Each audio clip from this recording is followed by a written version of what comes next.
क्रिया बाबाजी नमः। ओम श्री मात्रे नमः। नमस्ते मित्रों, श्री विद्या संजीवन साधना सेवा पीठम में आप सभी का स्वागत है। पितृपक्ष का ये 15 दिन चल रहे हैं और इसमें बहुत सारे लोग पितरों के विषय में, पितरों की मुक्ति कैसे हो या पितरों के उपाय क्या है या पितरों के लक्षण क्या है, इसके विषय में काफी सारे रिसर्च करते रहते हैं। तो उसी के विषय में हमने पहला लेक्चर जो है वो आपके सामने रखा था कि ये पितृदोष जो होते हैं उसमें कौन से टाइप्स या प्रकार आते हैं। शायद वो पहला लेक्चर ऐसा होगा जो यूट्यूब के ऊपर होगा, क्योंकि जब तक आपको इसमें पितरों में क्या क्या चीजें आती है वो जब तक नहीं समझता तब तक आप ये लक्षण क्या आते हैं, उपाय आप क्या करेंगे, आपको प्रॉब्लम्स क्या हो रही है, ये समझ के कुछ फायदा नहीं है। तो नॉलेज जो है वो आपको बेस ग्राउंड से ही आपको शुरू करना पड़ेगा। अब आज का जो सेकंड लेक्चर है इसमें मैं आपको अब देखते हैं जितना क्या क्या कवर हो सकता है। तो पितृदोष का मतलब क्या है, पितृदोष बनता कैसे है, पितर बुरे होते हैं या अच्छे होते हैं, गरुड़ पुराण पढ़ने से पितर डरते हैं क्या या उनकी मुक्ति होती है क्या, अब ये मूल पुरुष कुल पुरुष ये सब्जेक्ट क्या है, काल सर्पयोग शांति से पितरों की मुक्ति होती है क्या। तो ये बहुत सारे अलग अलग टाइप के विषय है। अब आज कितना होता है हम देखते हैं, क्या मैं आपको बता सकता हूं आज के लेक्चर्स में। तो पहला सब्जेक्ट मैं लेता हूं, पितृदोष का मतलब क्या है। पितृदोष का मतलब क्या है मित्रों कि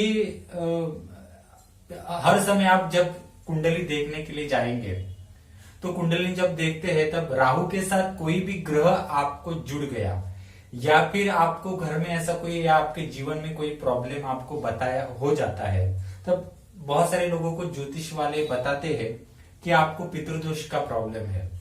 मित्रों, सबसे पहले ये बात समझ लीजिए कि आपको जो प्रॉब्लम्स चल रहा है वो प्रॉब्लम्स पितरों के कारण है या नहीं है, ये आप एकदम से अंदाजा नहीं लगा सकते। कुछ प्रॉब्लम्स जो है वो पितरों के कारण निर्माण होते हैं। कुछ प्रॉब्लम जो है कुलाचार, कुल देवी या कुल देव जो होते हैं घर के, वो ठीक नहीं, उसका कुछ रिचुअल ठीक से ना होना, पीढ़ियों के जब बहुत सारे पीढ़ियों के कारण, उसके कारण भी प्रॉब्लम्स हो सकते हैं। सेम प्रॉब्लम जो है उसका कारण पितर ही नहीं होते।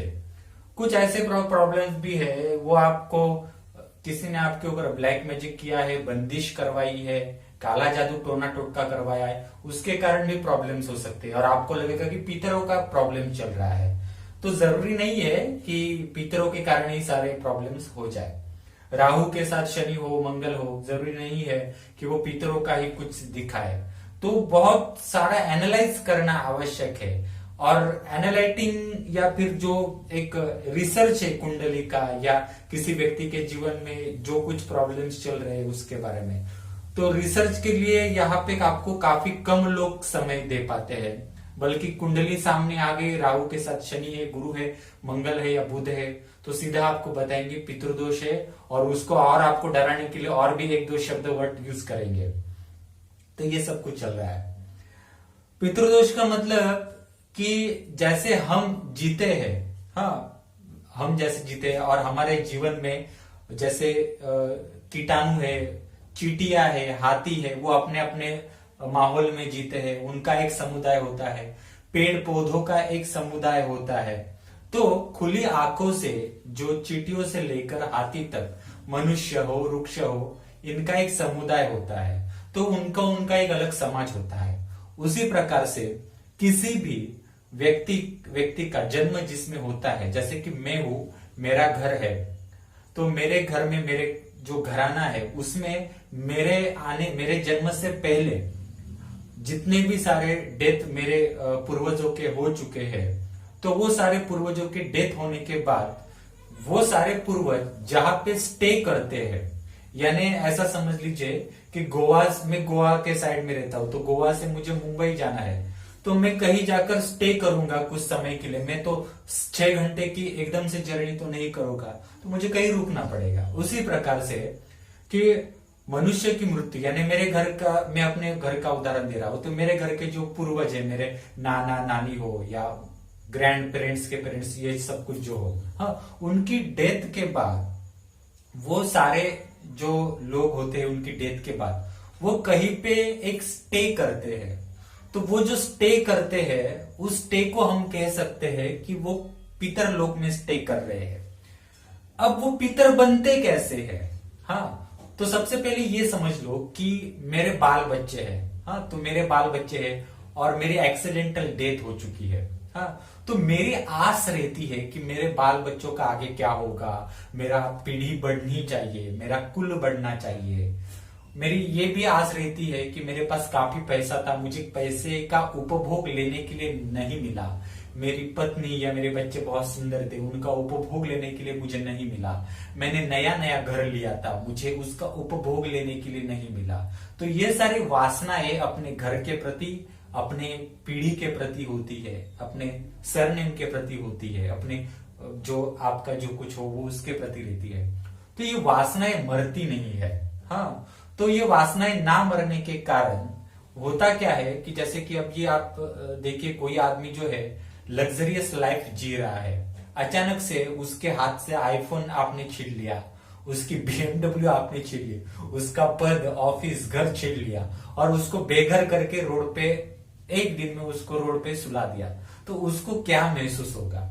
आप ही इमेजिन कर लीजिए कि अचानक से आपके सामने, आप जो घर में रह रहे हैं, हाँ, तो आप आपके सामने जो रोड है वहां पे रह के एक रात रह के गुजार के दिखाइए, तो और फीलिंग कीजिए कि आपके ऊपर क्या नौबत आएगी। वही नौबत जो होती है मृत्यु के बाद हर किसी को आती है। तो वो एक तो मरने के बाद कॉन्शियसनेस उसको नहीं होती, वो भौचक्का हो जाता है कि मेरा बॉडी जो है वो अचानक से कैसे छीन लिया गया।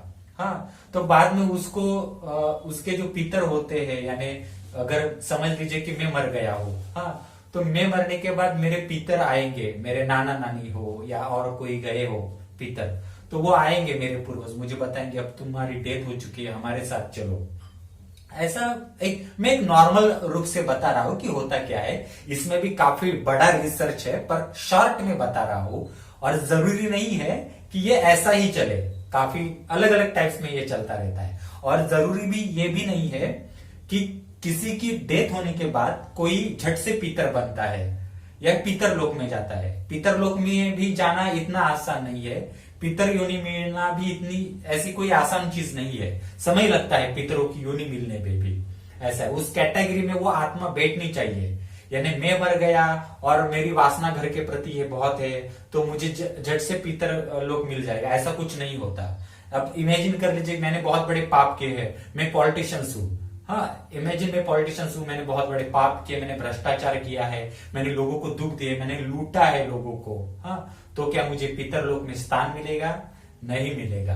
तो मुझे पहले वो पितर जो होते हैं उसमें काफी अच्छी आत्माएं होती है, तो वो झट से इसको एक्सेप्ट नहीं करेंगे।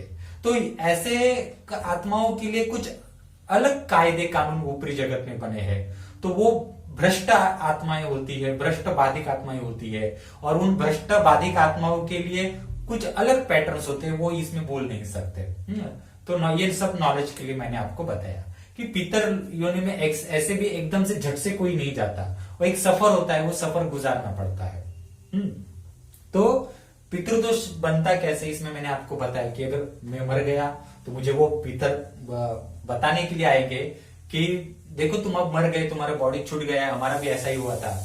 अब जैसे जैसे तुम्हारे जो दिन के कार्य होते हैं, श्राद्ध के कार्य होते हैं, वैसे वैसे होते जाएंगे, तो तुम्हारी जो बॉडी के ऊपर जो अलग अलग कोश है उनके ऊपर कुछ थोड़ी सी मुक्तता हो जाएगी और तुम हमारे साथ पितर योनि में आ सकते हो। तो एक प्रोसेस होते हैं, तो पितर लेकर जाते हैं, ऐसा है। तो ये एक पितर योनि है, ये वासनामय कोश ही होता है, और वासनामय कोश ऐसे बहुत सारे हैं। देवी देवता भी जो होते हैं वो भी वासनामय कोश है, वो पवित्र आत्माओं का कोश है, ऐसा है। जैसे कि अगर आपने कुंडलिनी का एक स्टडी कर लिया तो काफी लोग जो होते हैं मूलाधार चक्र से सहस्त्रार चक्र तक का ही उनको पता होता है, परंतु सहस्त्रार चक्र तक और 7 चक्र है, और मूलाधार चक्र के नीचे भी 7 चक्र है। जैसे कि हम कह सकते हैं कि पाताल लोक में 7 लेयर्स है, एक बीच में 7 लेयर्स है और ऊपरी लोक में 7 लेयर। इस प्रकार से ये 21 जो लोक या 21 भुवन हम कहते हैं, इसमें बहुत सारे छोटे छोटे छोटे बहुत सारे ब्रह्मांड, छोटे छोटे ग्रह और न जाने कितनी सारी जीव सृष्टि होती है। जीव सृष्टि के साथ इन सारे 21 भुवनों में, 21 लोकों में न जाने कितनी खरबों खरबों या खरब खरब आत्माएं हैं, और वो भी आत्माएं अलग अलग पैटर्न लेकर वाह जी रही है। ऐसा है, हम ये सारी जो चीजें हैं ये मुंह से मैं बयान भी नहीं कर सकता, उसके लिए काफी बड़ा रिसर्च की आवश्यकता है। ऐसा नहीं है मित्रों कि आपकी कुंडली मेरे पास आ गई या आपका प्रॉब्लम मैंने सुना और झट से मैंने बता दिया कि आपको पितृदोष है, आप त्र्यंबकेश्वर में जाओ, काल सर्प योग शांति करो या नारायण नाग बलि करो, पिंडदान करो। ऐसे एकदम से नहीं होता। अब आपने मित्रों सुना कि ये पितृदोष का मतलब क्या होता है, या पितृदोष या पितर बनते कैसे हैं। हाँ, तो उसमें भी एक प्रोसेस होती है, परंतु एक्चुअली अगर आप देखेंगे तो पितर मतलब क्या है कि ये अज्ञान या अज्ञान जिसे कहते हैं, जिसको उसको ज्ञान की उपलब्धि नहीं है। हाँ, आप सोचेंगे कि ज्ञान की उपलब्धि मतलब बहुत बड़े बड़े संत महात्मा होते हैं, यानी संत महात्मा मतलब आजकल जो टीका वगैरह भगवे वस्त्र पहन के जो बहुत सारे लोग घूमते हैं, भगवान का ना जाने क्या क्या करते हैं। हाँ, तो वो मरने के बाद पितर बनते हैं क्या? और एक बात इसमें आती है कि बहुत सारे लोग जो होते हैं रामायण, महाभारत, योग वशिष्ठ, गीता, बहुत सारे अलग अलग पाठ करते हैं। हाँ, और ये पाठ होने के बाद वो जो जिसने ये सारे पाठ, जिसने ये सारा नॉलेज लिया है, इमेजिन मैं ही हूं। हाँ, कि मेरे पास बहुत सारी किताबें हैं, मैंने योग वशिष्ठ, रामायण, महाभारत बहुत सारा पढ़ लिया, मैंने यूट्यूब के ऊपर बहुत सारे लेक्चर, नॉलेज के लेक्चर झाड़ दिए, या मैंने ब्लॉग के ऊपर बहुत सारे आर्टिकल डाल दिए नॉलेज के। तो क्या जरूरी है क्या मैं मरने के बाद मुझे पितरों की योनि ना मिलके मेरी आत्मा को कोई अच्छी योनि मिल जाए, कोई मेरी आत्मा पवित्र शरीर धारण करे उस जगत में, मुझे पितर जो है आकर ना लेके जाए? हाँ, कोई ये नहीं चाहेगा, जो अच्छी आत्मा है, जिसको प्योरली कॉन्शियस नॉलेज है, वो नहीं चाहेगा कि मुझे पितर की योनि मिले, क्योंकि वो भी कोई ऐसी अच्छी योनि नहीं होती है। ये बात समझ लीजिए। पितरों का मतलब क्या है? वो अज्ञानवश उस जगत में चले गए हैं, और वो अज्ञानवश उस जगत में चले गए हैं, तो उनको वो शरीर छोड़ने के लिए एक प्रकार से उनके पास कोई एनर्जी नहीं है, पुण्य बोल सकते हैं या एनर्जी बोल सकते हैं, वो नहीं है। और ये अज्ञान किसका, वो क्या चीज है? वो मन का ही अज्ञान होता है। जैसे कि अगर इमेजिन, अब मेरे पास बहुत सारा नॉलेज है, मैं पढ़ता हूँ, हाँ, तो मैं भी ये भी सोचता हूँ, मैं बाबा जी से, महावतार बाबा से बात करता हूँ कि इतना सब कुछ मैंने पढ़ लिया है, ये सब इतनी साधना कर रहा हूँ, अब मुझे जो है ये शरीर जो है, एक शरीर ही खुद ब्रह्मांड है, तो मुझे वो अलग दूसरे ब्रह्मांड में या दूसरा कुछ नॉलेज ऐसा परा विज्ञान बियॉन्ड साइंस मुझे दिखा दीजिए, कुछ दे दीजिए। तो ऐसा नहीं है ना कि मैं पढ़ रहा हूं इसलिए मुझे बाबा जी आकर दे देंगे। किसी भी चीज पाने के लिए या किसी भी चीज को समझने के लिए एक मैच्योरिटी की आवश्यकता होती है, एक समझ की आवश्यकता होती है, और उस समझ की परीक्षा जो होती है वो जल्दबाजी में खत्म नहीं होती।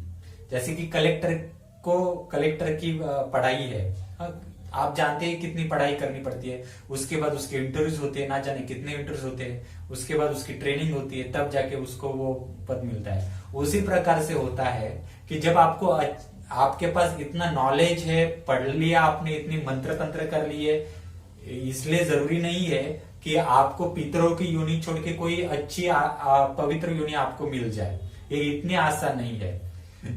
स्पिरिचुअलाइजेशन जो है वो शतरंज के दाव है, इसमें आपको चालाकी सीखनी ही पड़ेगी। मेरे पास इतनी सारी मूर्तियां है, मैं श्री विद्या कर रहा हूं, तो जरूरी नहीं है कि मैं कोई एक प्रकार से मुझे अच्छा ही कुछ मरने के बाद मिल जाए। मित्रों, ये सारे जो पितर होते हैं, ये अपने घर के प्रति, जिस घर में उन्होंने किसी टाइम जन्म धारण किया था, उस पीढ़ी के प्रति, जो उनकी पीढ़ी चल रही है, तो उनके प्रति बहुत वासनिक होते हैं। उनकी इच्छा होती है कि इस पीढ़ी में उनका जन्म धारण हो, जो एक शरीर उनको मिले, उस घराने का, उस खानदान का नाम वो आगे बढ़ा सके, तो ये उनकी इच्छा होती है। ऐसा है। तो ये वासना जो होती है वो छूटती नहीं है।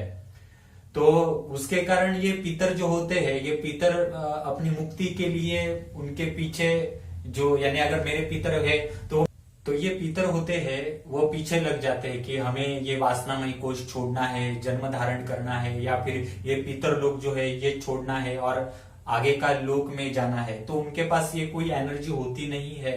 और बहुत सारे पितर ऐसे होते हैं कि उनकी वासना इतनी तीव्र होती है कि वो उस घर को बहुत सारा निगेटिविटी में डाल देते हैं, या खुद भी अपनी एनर्जी को बहुत निगेटिव बना देते हैं।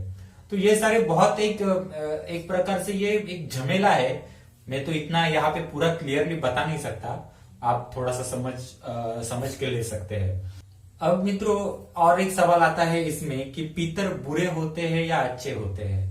यहाँ पर मैं आपको बताता हूं कि पितरों में आपको बहुत ही कम ऐसी आत्माएं मिलेगी जो किसी परिवार का या फिर आपका भला चाहेंगी। तो ऐसी आत्माओं को ढूंढना भी पड़ता है, ये भी बात होती है। और अगर आपने अपने कुल के लिए कुछ अच्छा काम किया, तो आपने जो अच्छा काम किया है वो रिफ्लेक्ट होता है, आपके अगले पीढ़ी को भी रिफ्लेक्ट होता है मित्रों। जैसे आप देखिए कुछ परिवार जो होते हैं उनका बहुत अच्छा चलता है, तो ये वही है कि उनके पूर्वजों ने कुछ अच्छे काम किए होंगे तो वो रिफ्लेक्ट हो जाते हैं, वो आशीर्वाद मिलता है, ये सारी चीजें होती है। कभी भी ध्यान में रखिए मित्रों कि आप जब स्पिरिचुअलाइजेशन में आगे बढ़ते हो तब 10 महाविद्या जो होते हैं उनको आप साइड में रखो। आप भले ही शिव जी को चाहते हो तो उनको साइड में रखो। आप कुंडलिनी मेडिटेशन चक्र का कुछ कर रहे हो तो उनको साइड में रखो। सबसे पहले कौन आता है तो आपका कुलाचार, आपकी कुल देवी ये आती है। वो फर्स्ट हैंड है आपका। सेकंड हैंड आपका जो है वो पीतर है, और पीतरों के कमांड रखने वाला कुल पुरुष है, मूल पुरुष है।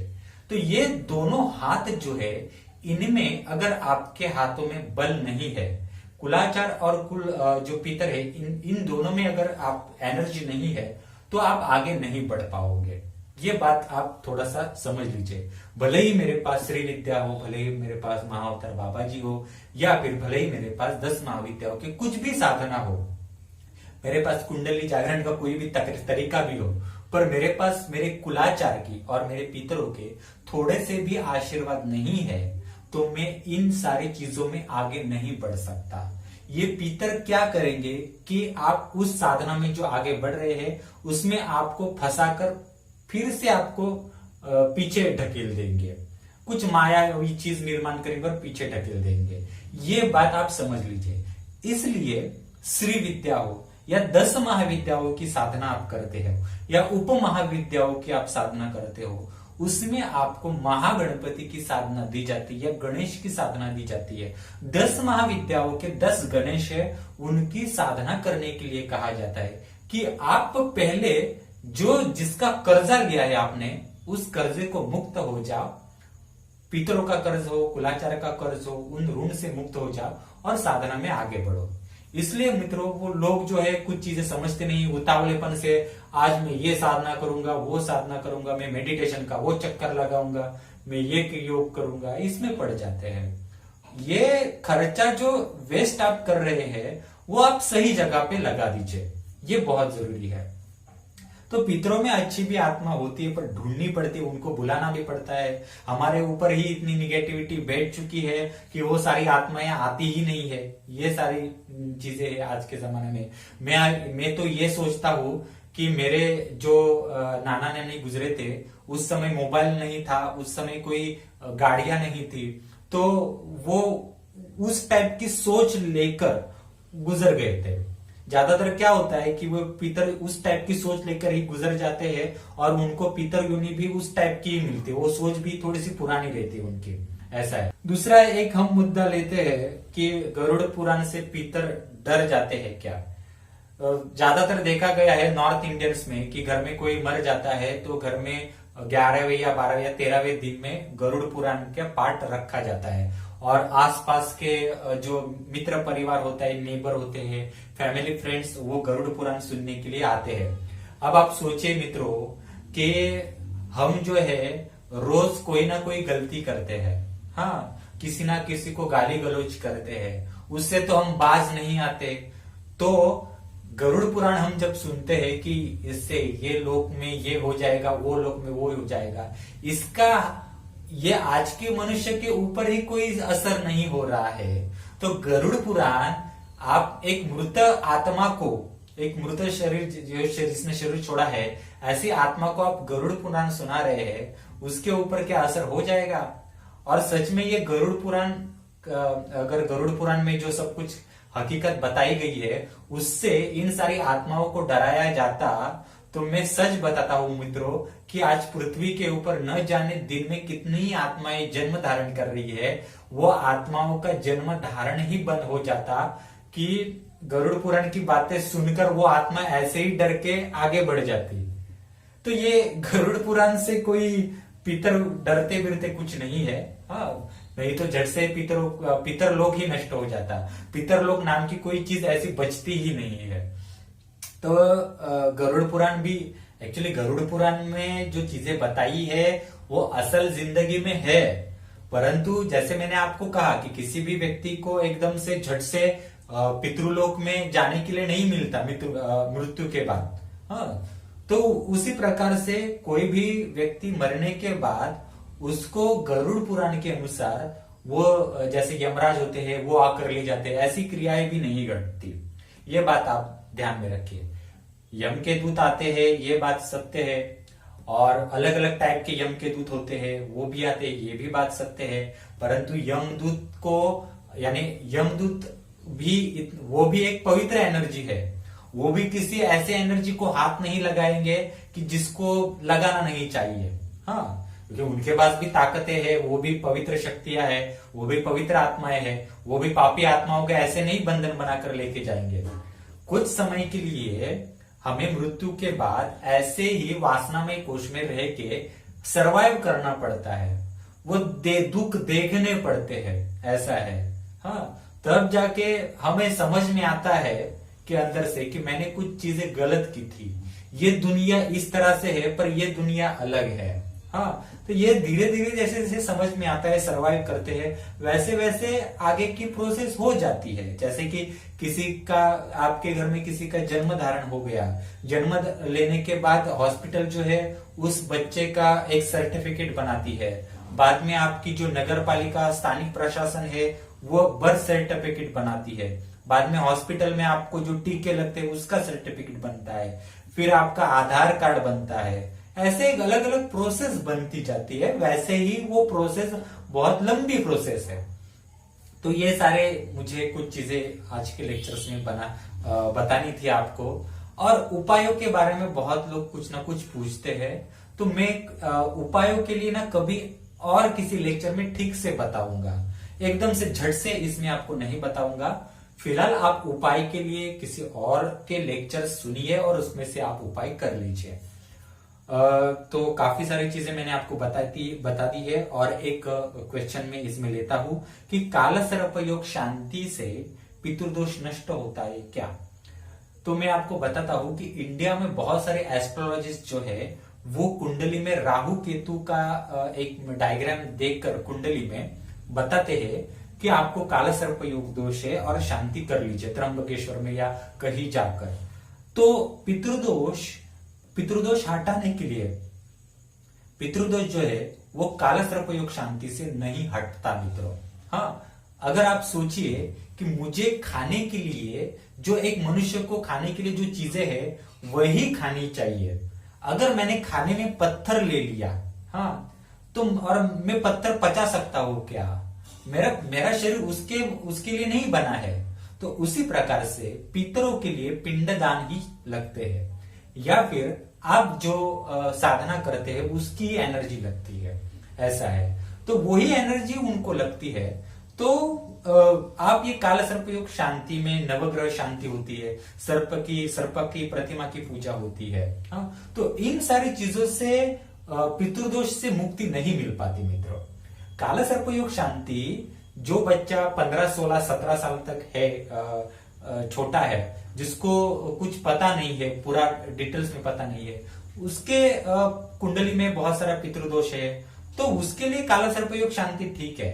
परंतु आफ्टर 18 ईयर, आफ्टर 21 या 20 ईयर्स, जब उसकी उम्र 20 कंप्लीट हो जाती है और उसको कुछ प्रॉब्लम्स आता है पितरों का उसके जीवन में, तो पितरों के लिए उसको कुछ अलग से करना आवश्यक है।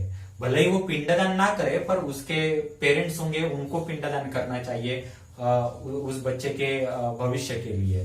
काल सर्पयोग शांति ये उपाय नहीं है कि ये पितृदोष के लिए, ये बात आप ध्यान में रखिए। हाँ, अब मुझे बताइए कि ये सर्प का और पितरों का संबंध ही क्या है। हाँ, भले ही राहु पितरों के संदर्भ में इंडिकेशंस देता है, परंतु जरूरी नहीं है कि सर्प ही पितर होते हैं। सर्पों का कुछ चीजें जो होती है वो अलग ही होती है, और पितरों में कुछ चीजें आती हैं वो अलग होती है। हाँ, और राहु जो चीजें बताता है, या राहु ये प्लेनेट है, उसका आइडेंटिफिकेशन भी अलग चीज है। ऐसा है, जैसे मैंने आपको पहले लेक्चर में काफी कुछ बताया है, वो जब आप सुनेंगे तब जाके आपको इस लेक्चर में जो मैंने क्या बताया है वो ठीक से समझ में आएगा। तो एक शॉर्ट में आपको मैंने सब बताया है, और काला सर्पयोग शांति के बारे में मैं आपको बाद में कभी बताऊंगा। और मैं ये भी बताऊंगा कि जो काला सर्पयोग शांति नहीं कर सकते तो वो और क्या कर सकते हैं, ये भी मैं आपको बताऊंगा। ऐसी बहुत सारी साधनाएं हैं कि वो आप खुद ही कर सकते हैं, खुद ही एनर्जी इंक्रीज कर सकते हैं, और उस एनर्जी के द्वारा ये निगेटिविटी या प्रॉब्लम्स जो आपको आया है वह आप पेस्ट कर लीजिए और उसको रिमूव कर दीजिए। ये होता है, समझ गए। तो जरूरी नहीं है कि हर साल काला सर्पयोग शांति के लिए 10-10, 15-15 हजार रुपए डाल दो, उससे ऐसा कुछ बड़ा रिजल्ट नहीं आता। वो 10 में से 2 या 3 लोगों को ही रिजल्ट आता है। तो धन्यवाद मित्रों, आज के इस लेक्चर में इतना ही। हम आगे के लेक्चर में जरूर मिलेंगे आपको। हमारा चैनल सब्सक्राइब कीजिए, ये नॉलेज जो है और लोगों तक पहुंचाइए। थोड़े से आज जो मैटर लिए थे वो थोड़ा पेचीदा थे, आप समझ गए होंगे कि ये थोड़ा नॉलेज ऐसा नहीं है कि मैं फ्लुएंटली सब कुछ आपको बता सकूं। तो धन्यवाद मित्रों।